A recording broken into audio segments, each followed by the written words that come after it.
Olá pessoal, meu nome é Vitor e hoje eu vou mostrar para vocês a leitura de uma tirinha do Garfield.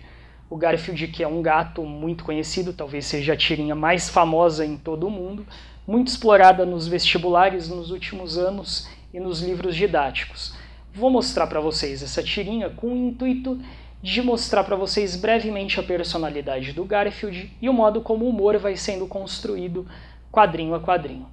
Olhando para a tirinha, a gente vai perceber, num primeiro momento, um diálogo entre o John e o Garfield, o dono do gato e o gato mais famoso. O John olha para o Garfield e fala: "Você parece gordo." O Garfield não pensa por meio do seu balão e fala: "Eu pareço gordo?" No segundo quadrinho ele continua: "Eu pareço gordo?" E no último quadrinho ele conclui: "Então isso é algum tipo de ilusão de ótica", enquanto segura a sua barriga, revelando que de fato ele é gordo. Esse jogo entre os dizeres de John e de Garfield ao longo dos quadrinhos, ele se dá por meio do verbo parecer. Para o John, parecer significa que o Garfield está gordo, enquanto parecer para o Garfield significa que ele se assemelha, se aparenta a um gordo, não sendo um gordo de fato. Esse jogo entre os dois sentidos é uma diferença muito sutil no sentido, mas é o que vai construindo o humor quadrinho a quadrinho. O mais interessante nessa tirinha, quando a gente analisa um personagem como esse, é perceber a relação entre aparência e essência.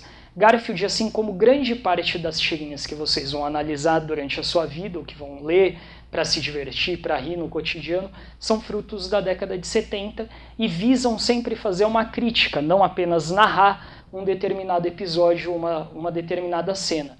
Visam em grande parte fazer crítica a algum acontecimento da humanidade. Esse acontecimento pode ser político, social, econômico ou mesmo comportamental. No caso, o Garfield ele costuma fazer críticas ao comportamento do seu dono, no caso, um americano médio típico, que é o John. Então ele critica o modo como o John se alimenta, o modo como o John consome, as namoradas do John e por aí vai. Essa crítica se deve, em grande parte, às críticas que são construídas no contexto histórico em que o gato foi produzido.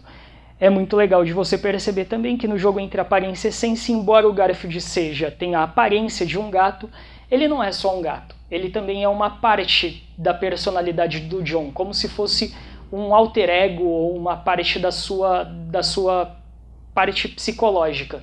Como se, por meio do Garfield, pudesse ser expressado a parte mais ácida, mais crítica do personagem John.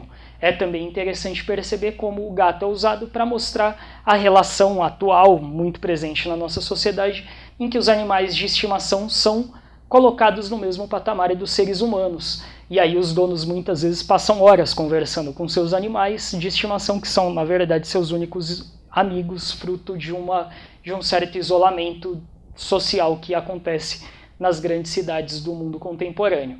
O Garfield, assim, ascende a essa condição de amigo do seu dono, e muitas vezes ele decide o que o dono vai fazer, decide os rumos que o dono vai fazer, e se parece muito mais humano do que o próprio dono. Então, na aparência, ele é um gato, mas é como se fosse um pouco mais do que um gato. Ele é uma alegoria para o modo como os seres humanos se relacionam atualmente, e é, ao mesmo tempo, uma parte daquilo que o John gostaria de falar e pensar, mas ele não pode. São inúmeros sentidos que tem numa tirinha como essa. Em todas as tirinhas que vocês forem ler, diferentes abordagens são possíveis.